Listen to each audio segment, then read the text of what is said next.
লোকসভা ভোটে বাংলায় তৃণমূল ঝড়ের পর কি দল বদলের মাধ্যমে গ্রাম পঞ্চায়েতে কর্তৃত্বের বদল শুরু?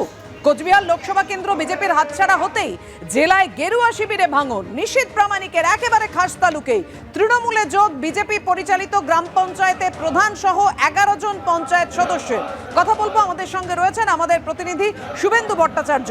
শুভেন্দু, তাহলে বিজেপি পরিচালিত 18 আসনের যে ভেটাগুড়ি 2 নম্বর গ্রাম পঞ্চায়েত, সেটা এবার তৃণমূলের হতে চলেছে?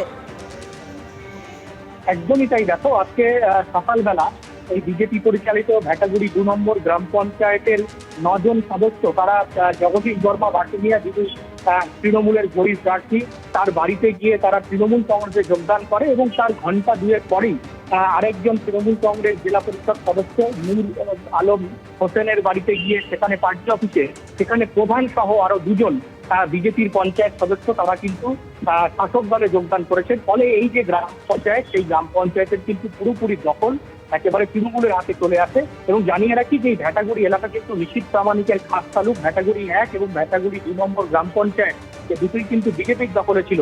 তো অবশেষে ভেটাগুড়ি 2 নম্বর গ্রাম পঞ্চায়েত এটা কিন্তু তৃণমূলের দখলে গেল। এবং পাশাপাশি এর আগে কিন্তু শীতলকুচির নয়ারহাট গ্রাম পঞ্চায়েতের বিজেপির প্রধান, তিনি তৃণমূলে যোগদান করেছেন, সেই গ্রাম পঞ্চায়েতও তৃণমূলের দখলে গেছে। এবং আজকে মাথাভাঙা 2 নম্বর ব্লকের পাড়াটুটি গ্রাম পঞ্চায়েতের সেখানে কিন্তু বিজেপির বেশিরভাগ সদস্য, পঞ্চায়েত সদস্য, তারাও কিন্তু আজকে একেবারেই তৃণমূল কংগ্রেসে যোগদান করেছেন।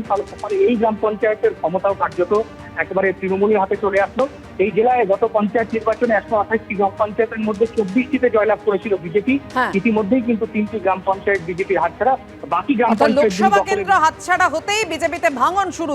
বেটাগুড়ি গ্রাম পঞ্চায়েতের ছবি দিয়েই সেটা বোঝা যাচ্ছে কোচবিহারে। ধন্যবাদ।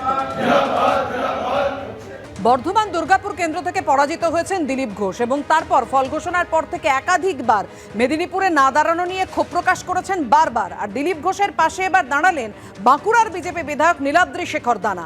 উনি হিমালয়ের মতো, একটা ভুল নিশ্চয়ই আমাদের হয়েছে, মন্তব্য বিজেপি বিধায়কের। দল যদি এই কাটাকুটির খেলাতে, হিসেব নিকেশের খেলাতে যদি বুঝতে পারেন যে দিলীপ বাবু আমাদের সঠিক ছিলেন, নিশ্চিতভাবে দিলীপ বাবুকে নিয়ে আসতে পারেন। এটা তো আমরা কিছু বলতে পারি না, দল বুঝবে। এটা তো অস্বীকার করার নেই।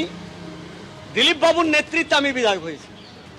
দিলীপ বাবুর নেতৃত্বে পশ্চিমবাংলায় 18 জন সাংসদ নির্বাচিত হয়েছে।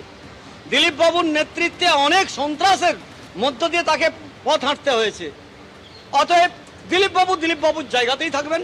একটা ভুল হয়তো কোনোখানে আমাদের হয়েছে, সেটা থাকতেই পারে, কিন্তু জনগণের উপরে তো আমরা তো আর কিছু বলতে পারি না। জনগণ শেষ কথা বলে।